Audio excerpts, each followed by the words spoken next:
तो चलिए बच्चों, हम मशक़ी सेट 8 में जो सवाल दिया गया है उसको हल कर लेते हैं। बच्चों, मशक़ी सेट 8 में क्या सवाल दिया गया है? मशक़ी सेट 8 में हमको एक जदवल दिया गया है। इस जदवल में खड़ी ख़तार में कुछ आदाद लिखे गए हैं और आड़ी ख़तार में कुछ आदाद लिखे गए हैं, ठीक है। और यहाँ पर आप देख सकते हैं कि इस जदवल में यहाँ पर कौन सी अलामत लिखी गई है? तफरीक की अलामत लिखी गई है, ठीक है। हमको क्या करना है? हमको यहाँ पर खड़ी ख़तार में ये जो आदाद लिखे गए हैं, इन खड़ी ख़तार में जो आदाद लिखे गए हैं, इन आदाद में से आड़ी ख़तार में जो आदाद लिखे गए उनको तफरीक करना है, सब्ट्रैक्ट करना है, ठीक है। तो चलिए सबसे पहले हम क्या करेंगे? इस पहले कॉलम में तफरीक की कौन सी मिसालें आएंगी उनको हम पहले लिख लेंगे और फिर उनको हल करेंगे। इसी तरह से फिर हम आगे इस दूसरे कॉलम में जो मिसालें तफरीक की आएंगी उनको लिखेंगे और फिर उनको हल करेंगे। इसी तरह से आखिर तक हम हल करते चले जाएंगे, ठीक है। तो चलिए सबसे पहले हम देखते हैं कि यहाँ पर तफरीक की कौन सी मिसाल आएगी, ठीक है। बच्चों, यहाँ पर क्या लिखा गया है? 3। यहाँ पर इस खाने में ये 3 और ये 6, ये दोनों आदाद आकर मिल रहे हैं। तो यहाँ पर हम क्या लिखेंगे? 3 3, यहाँ पर लिखेंगे तफरीक की अलामत 3 तफरीक और फिर यहाँ पर 6 को लिखेंगे, ठीक है। यहाँ पर बच्चों हमको क्या करना है? 3 में से 6 को तफरीक करना है, ठीक है। बच्चों, तफरीक का, सही आदाद की तफरीक का क्या उसूल है? अभी हमने इसको डिटेल में समझा है। सही आदाद की तफरीक करने के लिए क्या किया जाता है? सही आदाद की तफरीक करने के लिए हम क्या करते हैं? पहले अदद में दूसरे अदद के मुतज़ाद को, अपोजिट नंबर को जमा कर देते हैं, ठीक है। यहाँ पर हमको क्या करना है? 3 में से 6 को तफरीक करना है। 3 में से 6 को तफरीक करने के लिए हम क्या करेंगे? 3 को जैसे कि वैसे लिखेंगे और 3 में 6 के मुतज़ाद को, 6 यहाँ पर मुस्बत अदद है तो हम क्या करेंगे? 6 का जो मुतज़ाद अदद है, अपोजिट नंबर है यानी -6, उसको जमा कर देंगे। तो 3 में हम क्या करेंगे? जमा करेंगे 6 के मुतज़ाद अदद को यानी -6 को। तो इस तरह से हम 3 में से 6 को तफरीक कर सकते हैं, ठीक है। अब बच्चों, ये जमा की मिसाल में कन्वर्ट हो गए। अब हम क्या करेंगे? सही आदाद की जमा का जो उसूल है उसको इस्तेमाल कर इन आदाद की जमा करेंगे। बच्चों, सही आदाद की जमा का उसूल क्या है कि अगर दोनों आदाद की अलामतें अलग अलग हो तो हम क्या करते हैं? उन आदाद की जमा करने के लिए तफरीक का अमल करते हैं, ठीक है। तो यहाँ पर हम क्या करेंगे?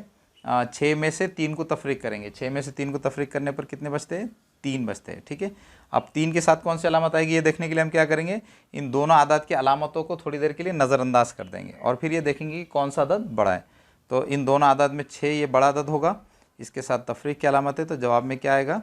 तफरीक की अलामत आएगी, ठीक है। तो इस तरह से हम यहाँ पर ये कह सकते हैं कि 3 में से 6 को तफरीक करने पर क्या जवाब आएगा? -3 जवाब आएगा, ठीक है। तो यहाँ पर हम -3 को लिख लेंगे, ठीक है। इस तरह से 3 में से 6 को तफरीक करने पर क्या आ गया? -3 जवाब आ गया, ठीक है। अब हम यहाँ पर देखेंगे कि इस खाने में कौन सी मिसाल आएगी, ठीक है।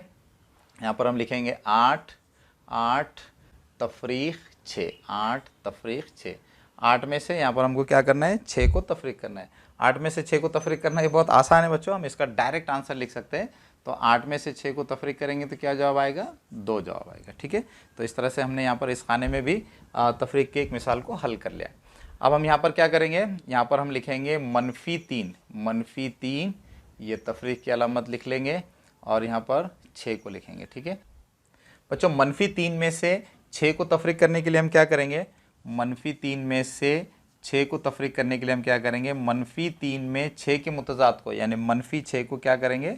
जमा कर देंगे, ठीक है। तो इस तरह से हम -3 में से 6 को तफरीक करने पर क्या जवाब आता है इसको आसानी से मालूम कर सकते हैं, ठीक है। अब बच्चों, यहाँ पर ये जो तफरीक की मिसाल थी वो जमा की मिसाल में कन्वर्ट हो गए। अब हम क्या कर सकते हैं? सही आदाद की जमा का उसूल इस्तेमाल करके आसानी से जवाब मालूम कर सकते हैं, ठीक है। बच्चों, सही आदाद की जमा करने के लिए क्या किया जाता है? ये देखा जाता है कि आदाद की अलामतें कैसी है। आदाद की अलामतें अगर एक जैसी हो तो उनकी जमा की जाती है और अगर आदाद की अलामतें अलग अलग हो तो उनकी तफरीक की जाती है, ठीक है। तो यहाँ पर दोनों आदाद की अलामतें एक जैसी है तो इन आदाद की जमा करने के लिए हमको क्या करना होगा? जमा का ही अमल करना होगा। तो 6 और 3 कितने हो जाएंगे? 9 हो जाएंगे। अब जवाब में कौन सी अलामत आएगी? दोनों आदत की अलामतें एक जैसी है यानी मनफी है, तो यहाँ पर हम क्या करेंगे? मनफी की अलामत लगा देंगे, ठीक है। तो इस तरह से -3 में से -6 को तफरीक करने पर, -3 में से -6 को तफरीक करने पर क्या जवाब आएगा? -9 जवाब आएगा। अब बच्चों, हम ये देखेंगे कि इस खाने में कौन सी मिसाल आएगी, ठीक है। यहाँ पर आप देख सकते हैं कि इस खाने में -2 और ये 6 दोनों आकर मिल रहे हैं, तो हम यहाँ पर क्या करेंगे? यहाँ लिखेंगे -2 और फिर ये तफरीक की अलामत लगाएंगे और फिर ये 6 को लिखेंगे, ठीक है। यहाँ पर हमको क्या करना है? -2 में से 6 को तफरीक करना है, ठीक है। तो -2 में से 6 को तफरीक करने के लिए हम क्या कर सकते हैं? -2 में 6 के मुतजाद को, यहाँ 6 मुस्बत अदद है, उसका मुतजाद अदद मनफी होता है, तो हम क्या कर सकते हैं, -6 को -2 में जमा भी कर सकते हैं। ठीक है, अब ये जो तफरीक की मिसाल थी वो जमा की मिसाल में कन्वर्ट हो गई। जमा का उसूल क्या है कि अगर अलामतें सेम हो तो उनकी जमा कर दी जाती है। तो यहाँ पर दोनों आदात की अलामतें सेम है तो इनकी जमा कर लेंगे, 6 और 2 8, और यहाँ पर इन दोनों आदत की अलामत सेम है, तफरीक की अलामत है, तो हम यहाँ पर जवाब में तफरीक की अलामत लगा देंगे। ठीक है, तो इस तरह से -2 में से 6 को तफरीक करने पर क्या जवाब आएगा, -8 जवाब आएगा। ठीक है, तो इस तरह से बच्चों हमने इस पहले कॉलम को कंप्लीट कर लिया है। अब बच्चों हम इस दूसरे कॉलम को कंप्लीट करेंगे। ठीक है बच्चों, यहाँ पर कौन सी तफरीक की मिसाल आएगी, यहाँ आप देख सकते हैं कि यहाँ पर इस खाने में ये 3 और ये 9, ये दोनों आकर मिल रहे हैं। ठीक है, तो हम यहाँ पर लिखेंगे 3, फिर ये तफरीक की अलामत लिखेंगे और फिर ये 9 को लिखेंगे। यहाँ पर हमको क्या करना है, 3 में से 9 को तफरीक करना है।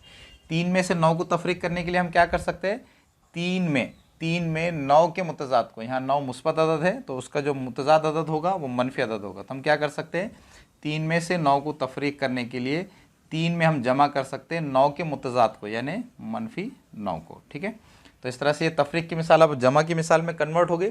अब हम आसानी से इन आदात की जमा कर सकते हैं। ठीक है बच्चों, सही आदत की जमा करने के लिए क्या किया जाता है, अगर अलामतें अलग अलग हो तो उनकी तफरीक की जाती है। यहाँ पर दोनों आदत की अलामतें अलग अलग है तो हम क्या करेंगे, तफरीक का अमल करेंगे। 9 में से 3 को तफरीक करेंगे तो कितने बचेंगे, 6 बचेंगे। ठीक है, अब जवाब में कौन सी अलामत आएगी ये देखने के लिए हमको क्या करना होगा, दोनों आदात में जो अलामत है उनको थोड़ी देर के लिए नज़रअंदाज करना होगा। तो दोनों आदात की हम अलामतों को नज़रअंदाज कर देंगे तो दोनों आदात में बड़ा अदद कौन सा होगा, 9 होगा। 9 के साथ कौन सी अलामत है, तफरीक की अलामत है, तो जवाब में क्या आएगा, तफरीक की अलामत आएगी। ठीक है, तो इस तरह से 3 में से 9 को तफरीक करने पर क्या जवाब आएगा, -6। ठीक है, तो इस तरह से हमने इस खाने में जो मिसाल थी उसको भी हल कर लें।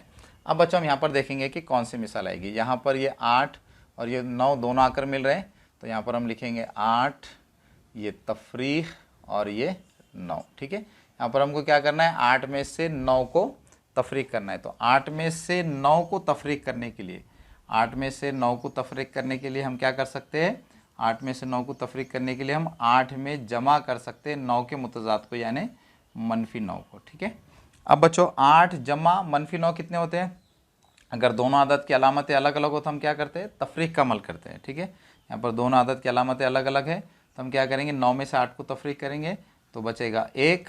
अब जवाब में कौन सी अलामत आएगी मालूम करने के लिए दोनों आदत की अलामतों को थोड़ी देर के लिए नज़रअंदाज करेंगे और ये देखेंगे कि दोनों आदात में कौन सा अदद बड़ा है। तो दोनों आदात में 9 बड़ा है, इसके साथ तफरीक की अलामत है तो जवाब में भी तफरीक की अलामत आएगी। तो इस तरह से हम यहाँ पर लिख सकते हैं 8 तफरीक 9 कितना आएगा, -1। ठीक है, तो इस तरह से हमने यहाँ पर इस खाने में भी मिसाल को हल कर लिया। अब हमको देखना है कि यहाँ पर कौन सी मिसाल आएगी।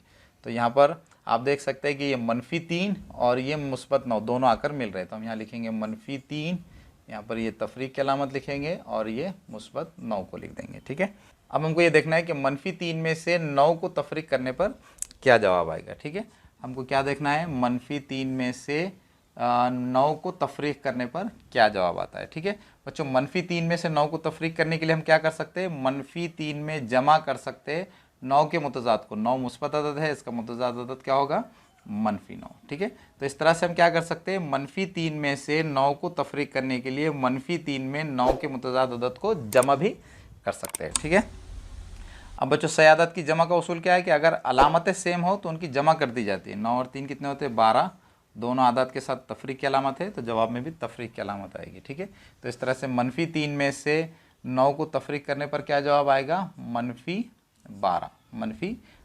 ठीक है, तो इस तरह से इस खाने को भी हमने कंप्लीट कर लिया। अब हम देखेंगे कि यहाँ पर कौन सी मिसाल आएगी। यहाँ पर ये -2 और ये -9 आकर मिल रहे तो हम यहाँ लिखेंगे -2, ये तफरीक की अलामत को यहाँ लिखेंगे और ये 9 को यहाँ लिख देंगे। ठीक है, अब हम ये देखेंगे कि -2 में से 9 को तफरीक करने पर क्या जवाब आता है। हमको क्या करना है, -2 में से 9 को तफरीक करना है। ठीक है, -2 में से 9 को तफरीक करने के लिए हम क्या कर सकते हैं, -2 में 9 के मुतजाद अदद को यानी -9 को जमा भी कर सकते हैं।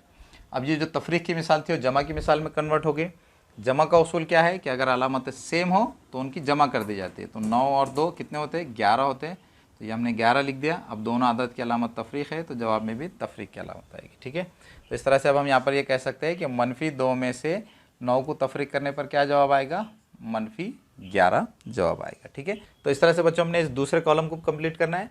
अब हमको क्या करना है, इस तीसरे कॉलम को कंप्लीट करना है। लेकिन इससे पहले कि मैं तीसरे कॉलम को कंप्लीट करूं, मैं आपसे रिक्वेस्ट करता हूं कि आप पहले इसको नोट डाउन कर ले, आपके पास नोटबुक में लिख लें।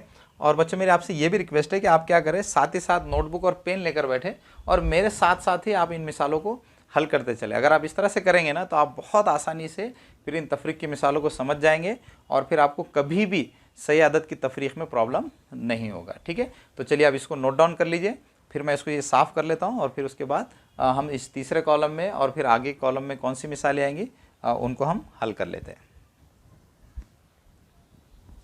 तो चलिए पहले मैं इसको साफ़ कर लेता हूँ ताकि हम यहाँ पर तीसरे कॉलम में आने वाली जो मिसालें हैं उनको हल कर सकें। ठीक है,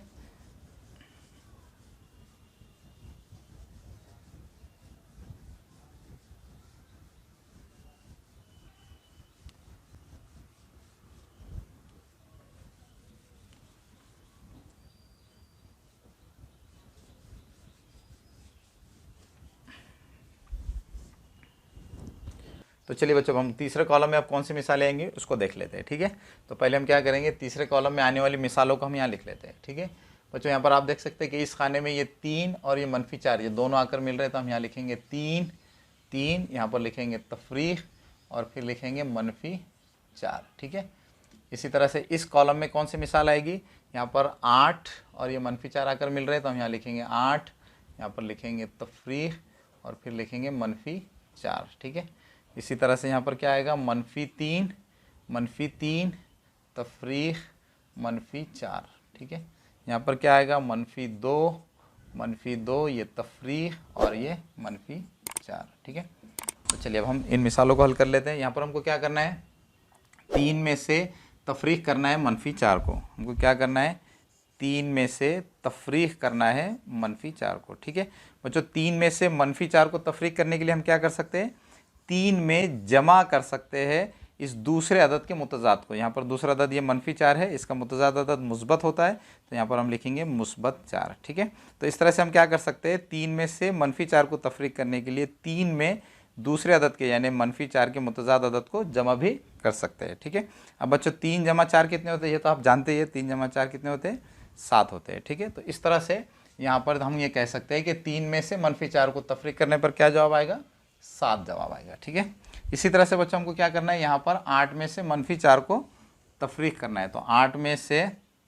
-4 को तफरीक करने के लिए हम क्या कर सकते हैं, 8 में जमा कर सकते हैं -4 के मुतजाद को। -4 का मुतजाद अदद क्या होता है, 4 होता है। ठीक है, अब बच्चों 8 और 4 कितने होते हैं, ये तो आप जानते हैं, 8 और 4 12 होते हैं, तो यहाँ पर जवाब क्या आ जाएगा, 12। ठीक है, तो यहाँ पर हम लिख लेंगे 12। ठीक है, इसी तरह से बच्चों हमको यहाँ पर क्या करना है, -3 में से -4 को तफरीक करना है, तो -3 में से -4 को तफरीक करने के लिए हम क्या करेंगे, -3 में से -4 को तफरीक करने के लिए हम -3 में से -4 को तफरीक करने के लिए हम क्या करेंगे, -3 में -4 के मुतजाद को यानी मुस्बत 4 को क्या कर देंगे, जमा कर देंगे। ठीक है, अब बच्चों ये जो हमारी तफरीक की मिसाल थी वो जमा की मिसाल में कन्वर्ट हो गई।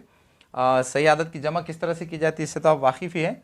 अगर अलामतें अलग अलग हो तो हम क्या करते हैं, तफरीक करते हैं। यहाँ पर दोनों आदत की अलामतें अलग अलग है, तो हम क्या करेंगे, जवाब मालूम करने के लिए तफरीक का अमल करेंगे। 4 में से 3 को तफरीक करेंगे तो कितने बचेंगे, 1 बचेंगे। ठीक है, यहाँ पर हम 1 को लिख लेंगे। अब 1 के साथ कौन सी अलामत आएगी ये मालूम करने के लिए हम इन दोनों आदत की अलामतों को थोड़ी देर के लिए नज़रअंदाज कर देंगे।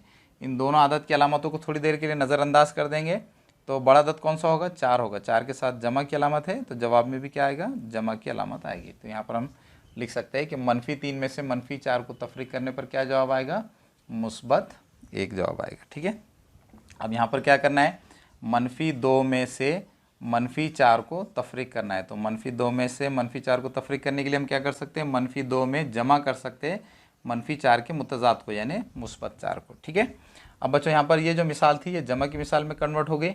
यहाँ पर इन दोनों आदत की जमा करने के लिए हमको क्या करना होगा, दोनों की अलामतें देखना होगी। यहाँ पर इन दोनों आदत की अलामतें अलग अलग है, तो हम क्या करेंगे, दोनों आदत की जमा मालूम करने के लिए तफरीक का अमल करेंगे। 4 में से 2 को निकालेंगे तो कितने बचेंगे, 2 बचेंगे। अब 2 के साथ कौन सी अलामत आएगी ये मालूम करने के लिए हम इन दोनों आदत की अलामतों को नज़रअंदाज कर देंगे। आप इन दोनों आदत की अलामतों को नज़रअंदाज कर देंगे तो कौन सा अदद बड़ा होगा, 4 बड़ा होगा। 4 के साथ जमा की अलामत है, इसलिए जवाब में क्या आएगा, जमा की अलामत ही आएगी। ठीक है, तो इस तरह से हम यहाँ ये कह सकते हैं कि -2 में से -4 को तफरीक करने पर क्या जवाब आएगा, -2 जवाब आएगा। ठीक है, तो इस तरह से तीसरा कॉलम भी कंप्लीट हो गया। अब इस चौथे कॉलम को देखिए, यहाँ पर क्या मिसाल आएगी बच्चों, यहाँ पर मिसाल आएगी 3 तफरीक -5। ठीक है, यहाँ पर क्या आएगा 8 तफरीक -5। ठीक है, यहाँ पर कौन सी मिसाल आएगी, -3 तफरीक -5।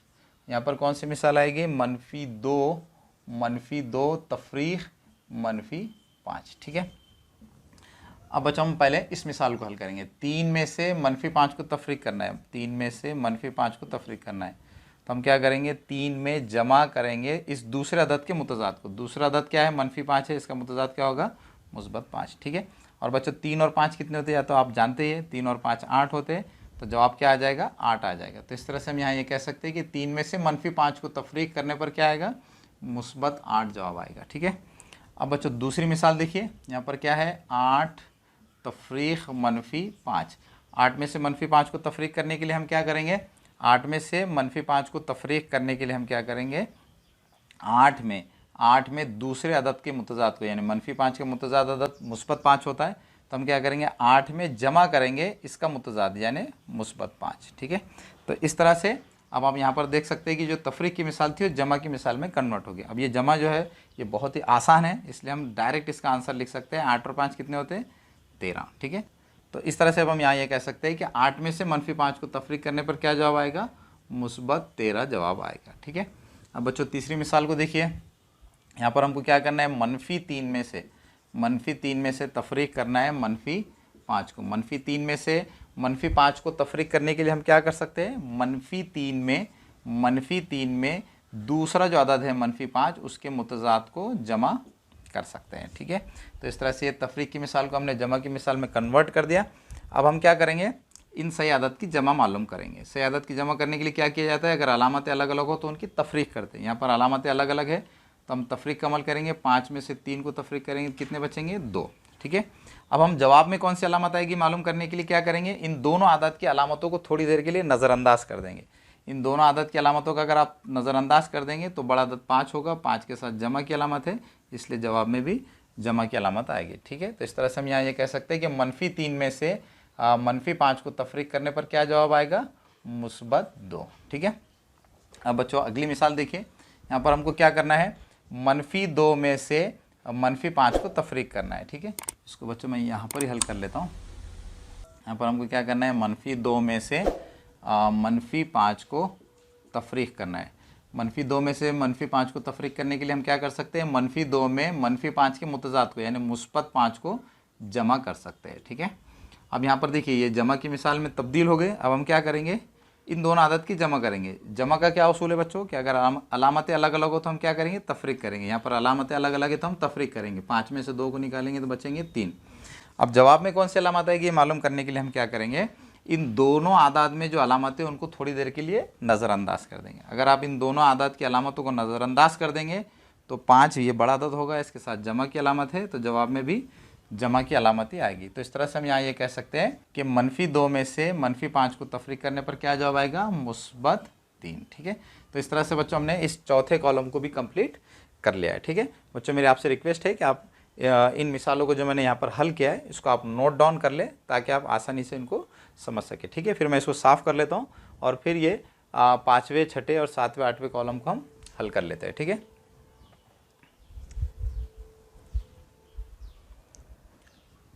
तो चलिए पहले हम इसको साफ़ कर लेते हैं।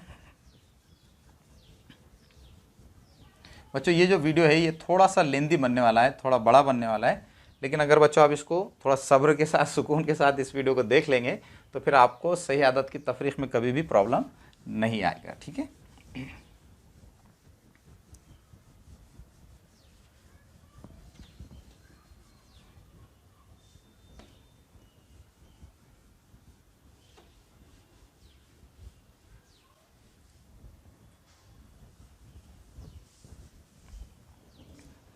तो चलिए अब हम 5वें कॉलम में देखते हैं। 5वें कॉलम में पहले यहाँ क्या आएगा, यहाँ पर आएगा 3 तफरीक 0। ठीक है, 3 तफरीक 0। यहाँ पर इस खाने में क्या आएगा, 8 तफरीक सिफर, ठीक है। तीसरे खाने में क्या आएगा, -3 तफरीक सिफर, ठीक है। और चौथे खाने में क्या आएगा, -2 तफरीक सिफर, ठीक है। अब हमको क्या करना है, इन आदात की तफरीक मालूम करना है, ठीक है। बच्चों यहाँ पर क्या लिखा गया है, 3 तफरीक सिफर। बच्चों आप जानते हैं कि किसी भी अदद में से अगर सिफर को तफरीक किया जाए तो जवाब क्या आता है, वही अदद आता है। तो 3 में से अगर आप सिफर को तफरीक करेंगे तो क्या जवाब आएगा, 3 ही जवाब आएगा, ठीक है। इसी तरह से यहाँ पर 8 में से सिफर को तफरीक करेंगे तो 8 ही जवाब आएगा, ठीक है।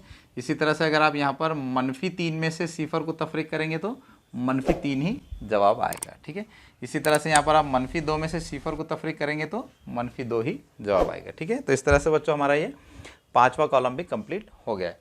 अब बच्चों छठे कॉलम को देखिए। छठे कॉलम में यहाँ पर इस खाने में क्या आएगा, यहाँ पर आएगा 3, ये तफरीक की अलामत आएगी और ये मुस्बत 7 आएगा, ठीक है। इसी तरह से इस दूसरे खाने में हम लिखेंगे 8 तफरीक मुस्बत 7, ठीक है। इसी तरह से तीसरे खाने में -3 तफरीक मुस्बत 7, ठीक है। इसी तरह से चौथे खाने में हम लिखेंगे -2 ये तफरीक और ये मुस्बत 7, ठीक है। तो इस तरह से हमने इन चारों खानों में तफरीक की मिसालों को लिख लिया है। अब हम इनको हल कर लेंगे, ठीक है। बच्चों हमको यहाँ पर क्या करना है, 3 में से मुस्बत 7 को तफरीक करना है, ठीक है। हमको क्या करना है, 3 में से मुस्बत 7 को तफरीक करना है, ठीक है। बच्चों 3 में से मुस्बत 7 को तफरीक करने के लिए हम क्या कर सकते हैं, 3 में जमा कर सकते हैं मुस्बत 7 के मुतज़ाद को, उसके अपोजिट नंबर को। मुस्बत 7 का अपोजिट क्या होता है, -7 होता है, ठीक है। अब बच्चों ये जो हमारी तफरीक की मिसाल थी वो जमा की मिसाल में कन्वर्ट हो गई।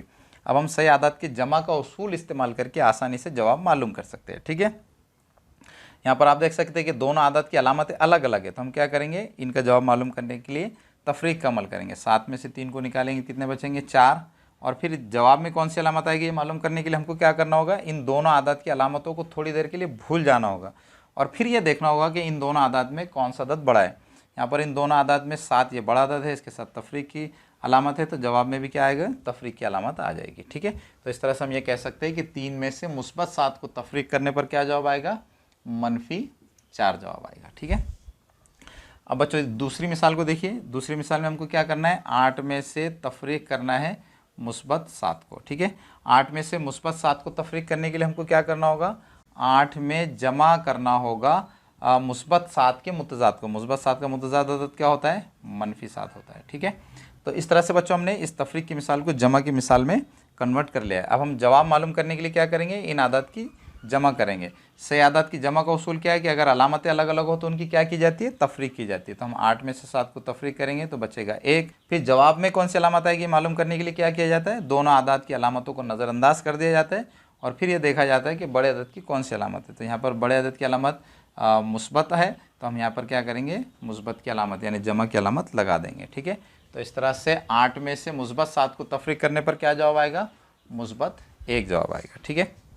अब हमको यहाँ पर क्या करना है, -3 में से तफरीक करना है मुस्बत 7 को। -3 में से मुस्बत 7 को तफरीक करने के लिए हम क्या कर सकते हैं, -3 में जमा कर सकते हैं मुस्बत 7 के मुतज़ाद को यानी -7 को, ठीक है।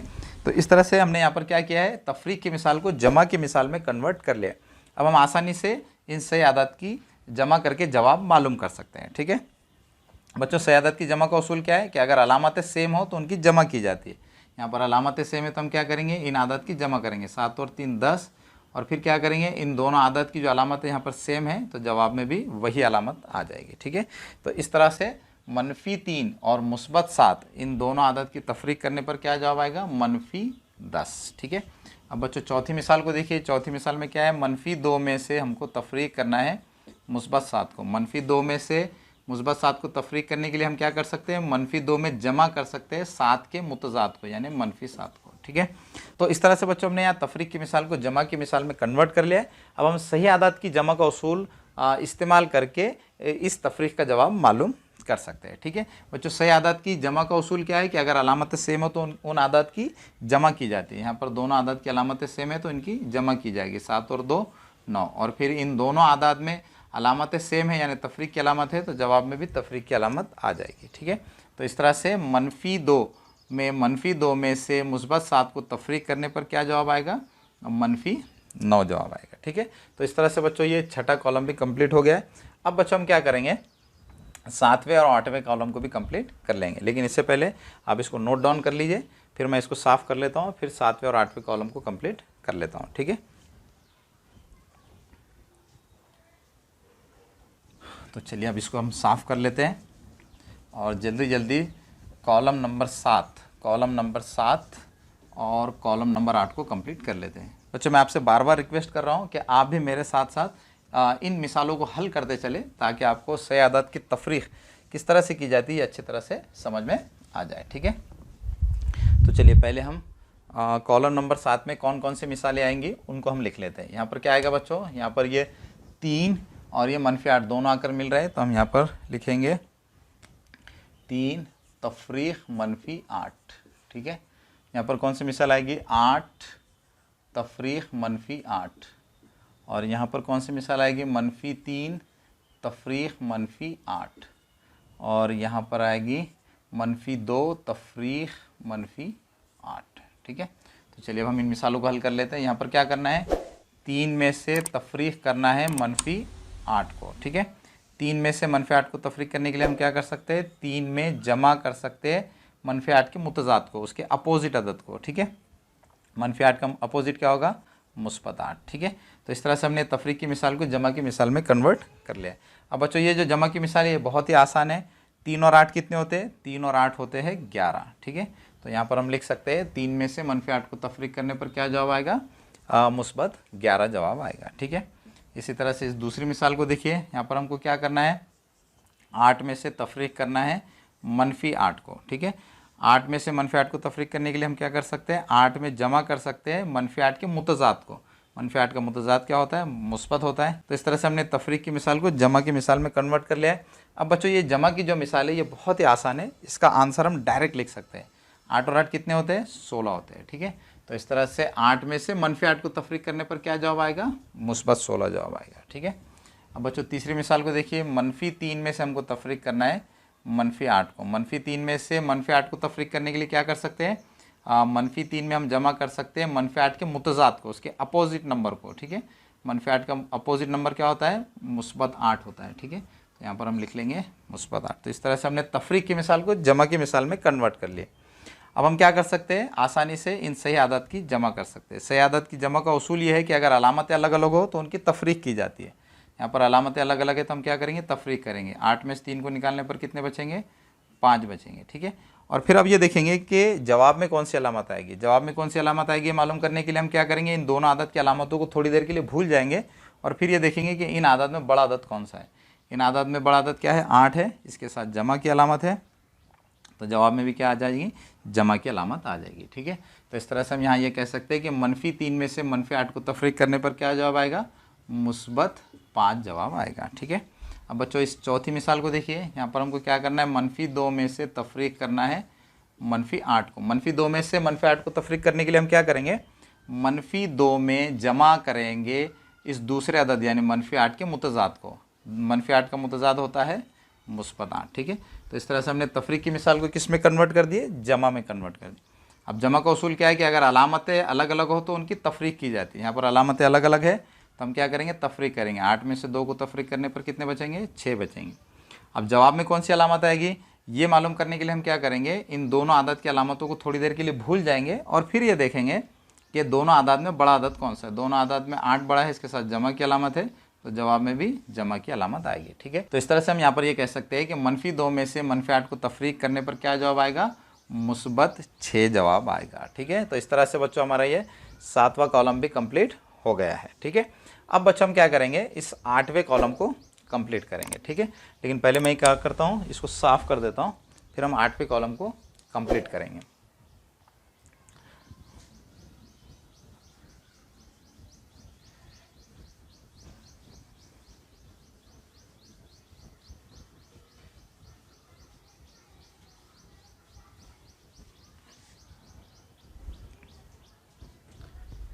यहाँ पर हम 8वें कॉलम में पहली मिसाल क्या लिखेंगे, 3 तफरीक -3, 3 तफरीक -3। ठीक है, दूसरे कॉलम में कौन सी मिसाल आएगी, 8 तफरीक -3। ठीक है। और तीसरे खाने में कौन सी मिसाल आएगी, -3 तफरीक -3, ठीक है।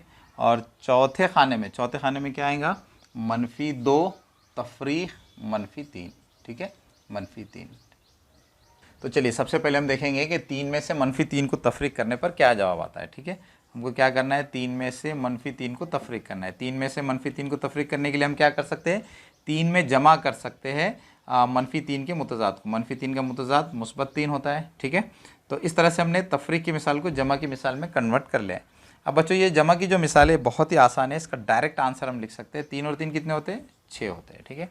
तो यहाँ पर हम लिख सकते हैं कि 3 में से -3 को तफरीक करने पर क्या जवाब आएगा, -6 जवाब आएगा, ठीक है। अब बच्चों दूसरी मिसाल को देखिए। दूसरी मिसाल में हमको क्या करना है, 8 में से -3 को तफरीक करना है। 8 में से -3 को तफरीक करने के लिए हम क्या कर सकते हैं, 8 में जमा कर सकते हैं -3 के मुतज़ाद को, यानी -3 को, ठीक है। तो इस तरह से ये तफरीक की मिसाल भी जमा की मिसाल में कन्वर्ट हो गए। अब ये जो जमा की मिसाल है ये बहुत ही आसान है, इसका आंसर हम डायरेक्ट लिख सकते हैं, ठीक है। 8 और 3 कितने होते हैं, 11 होते हैं, ठीक है। तो इस तरह से हम यहाँ लिख सकते हैं कि 8 में से -3 को तफरीक करने पर क्या जवाब आएगा, -11 जवाब आएगा, ठीक है। अब बच्चों तीसरी मिसाल को देखिए। हमको यहाँ पर क्या करना है, -3 में से तफरीक करना है -3 को। -3 में से -3 को तफरीक करने के लिए हम क्या कर सकते हैं, -3 में जमा कर सकते हैं -3 के मुतज़ाद को। -3 का मुतज़ाद क्या होता है, 3 होता है, ठीक है। तो इस तरह से ये तफरीक की मिसाल जमा की मिसाल में कन्वर्ट हो गई। अब हम क्या कर सकते हैं, जवाब मालूम करने के लिए जमा का जो उसूल है, सही आदत की जमा का उसूल है, उसको इस्तेमाल करके जवाब मालूम कर सकते हैं, ठीक है। बच्चों सही आदत की जमा का उसूल क्या है कि अगर अलामतें अलग अलग हो तो जवाब मालूम करने के लिए तफरीक की जाती है, ठीक है। यहाँ पर इन दोनों आदत की अलामतें अलग अलग है तो हम क्या करेंगे, इन दोनों आदत की तफरीक करेंगे, ठीक है। 3 में से 3 को तफरीक करेंगे तो क्या जवाब आएगा, 0 जवाब आएगा, ठीक है। तो इस तरह से हम यहाँ पर ये कह सकते हैं कि -3 में से -3 को तफरीक करने पर क्या जवाब आएगा, 0 जवाब आएगा, ठीक है। अब बच्चों ये आखिरी मिसाल रह गई। अब इस आखिरी मिसाल को देखिए, इसको मैं यहाँ पर हल कर लेता हूँ। यहाँ पर हमको क्या करना है, -2 में से -3 को तफरीक करना है। -2 में से तफरीक करना है -3 को। -2 में से -3 को तफरीक करने के लिए हम क्या कर सकते हैं, -2 में जमा कर सकते हैं -3 के मुतज़ाद को, अपोजिट नंबर को। -3 का अपोजिट क्या होता है, 3 होता है। तो इस तरह से हमने तफरीक की मिसाल को जमा की मिसाल में कन्वर्ट कर लिया। अब हम इसको आसानी से हल कर सकते हैं, ठीक है। बच्चों सही आदत की जमा का उसूल क्या है कि अगर अलामतें अलग अलग हो तो क्या किया जाता है, तफरीक किया जाता है, ठीक है। तो यहाँ पर इन दोनों आदत की अलामतें अलग अलग है तो हम क्या करेंगे, जवाब मालूम करने के लिए तफरीक का अमल करेंगे। 3 में से 2 को तफरीक करेंगे तो क्या बचेगा, 1 बचेगा। अब जवाब में कौन सी अलामत आएगी ये देखने के लिए हम इन दोनों आदत की अलामतों को थोड़ी देर के लिए भूल जाएंगे और फिर ये देखेंगे कि इन दोनों आदत में बड़ा आदत कौन सा है। इन दोनों आदत में बड़ा आदत क्या है, 3 है। इसके साथ जमा की अलामत है, इसलिए जवाब में भी जमा की अलामत आ जाएगी, ठीक है। तो इस तरह से हम यहाँ पर ये कह सकते हैं कि -2 में से -3 को तफरीक करने पर क्या जवाब आएगा, +1 जवाब आएगा, ठीक है। तो इस तरह से बच्चों हमने आज बहुत ही अहम टॉपिक, बहुत ही important topic subtraction of integers यानी सही आदत की तफरीक को डिटेल में समझ लिया है। बच्चों मुझे पूरी उम्मीद है कि आपको सही आदत की तफरीक किस तरह से की जाती है ये आपको अच्छी तरह से समझ में आ गया होगा। अब बच्चों आखिर में आपसे रिक्वेस्ट है कि अगर आप हमारे चैनल पर नए हैं तो हमारे चैनल को सब्सक्राइब कीजिए। अगर आपको हमारे वीडियोस पसंद आ रहे हैं तो हमारे वीडियोस को लाइक कीजिए और दूसरे बच्चों को भी शेयर कीजिए ताकि हम आपके लिए इसी तरह से मैथमेटिक्स के वीडियोस बनाते रहें।